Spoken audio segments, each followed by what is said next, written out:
السلام علیکم ورحمت الله وبرکاته. ټول خویندو ته سلامونه او مینه. یو چا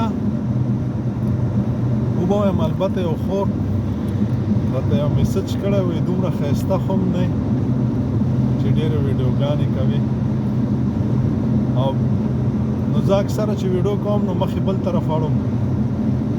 نو ما ورته په جواب کې ویل چې همدا خبره ده چې کله موسم ښایسته وي هغه ځای ښایسته وي سیمه ښایسته وي بیا زه د ویډیو سترګه بل طرف ته اړم او چې کله د هغې نه زه ښایسته یم بیا ځان طرف ته راړم.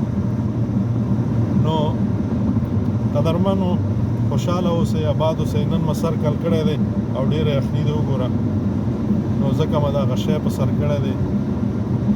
عزیزانو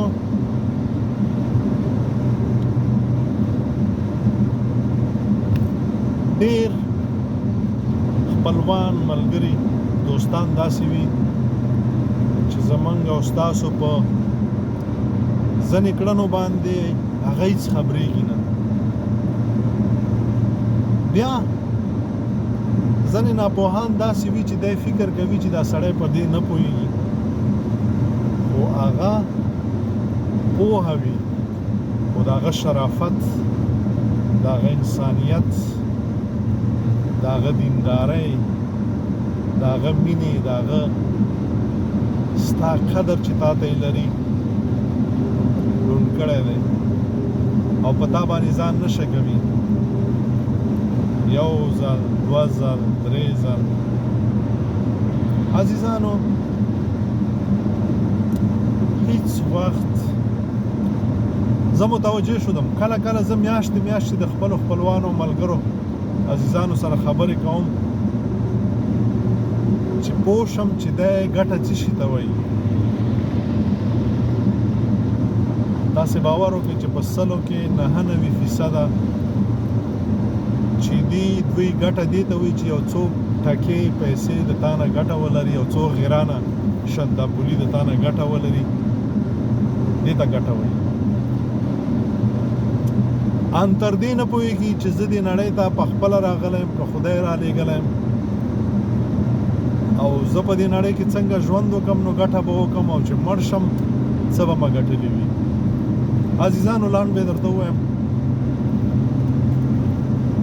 چې نن خو شکر دی 50% علما دي او 15% بیا حافظان او قاریان دي او 95% تبلیغیان دي او 15% د ما په څیر په څلور روان دي.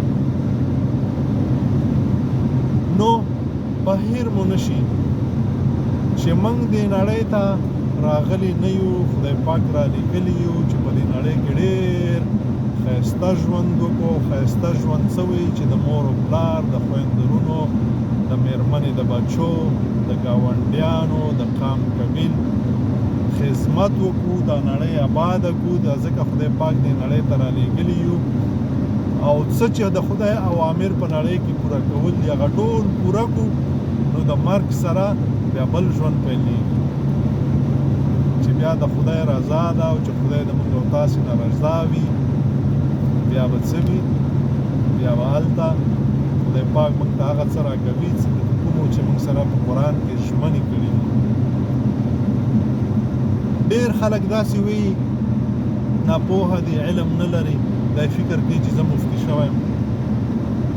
د دې نړۍ دغه ژوند د ګندګۍ سره چې دا خو د ګندګۍ ده او دا خو ګندګي ده او دا که ګندګي به خدای پاک به دې ژوند ته انبیا نه رالیږل دا که ګندګي به خدای پاک به دې نړۍ ته صحابه نه رالیږل دا که ګندګي به دې نړۍ ته به خدای پاک مؤمنان بزرگان علماء کرام نه رالیږل که دا ګندګي به خدای به دې نړۍ ته قرآن په رسول الله صلی الله علیه وسلم نه نازلولی او د دې ژوند طریقه به موږ او تاسې ته نه ښودلی.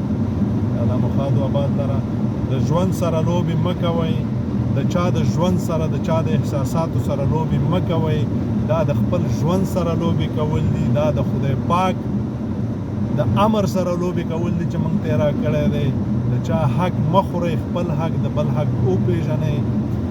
هیڅ چاته سپک مه ګورئ که ځان درته دروند ښکاري که د خپل که خپل ځان درته ښه ښکاري د بل چا عزت وکړئ د خپل قدر غواړئ د بل قدر وکړئ د خپل عزت غواړئ د بل عزت وکړئ که مینه مو خوښېږي چا سره مینه وکړئ که مرستې مو خوښېږي چا سره مرسته وکړئ که جنتونه مو خوښېږي څه چې در باندې خدای پاک په دې دنیا کې رسول الله صلی الله علیه وسلم په ذریعه باندې نازل کړي دي چې قرآن او حدیث دی د هغې نه یو قدم مخکې رستو مه ځئ نو بیا به جنت موږ خو د جنت توتیان یو که نه السلام علیکم ورحمة الله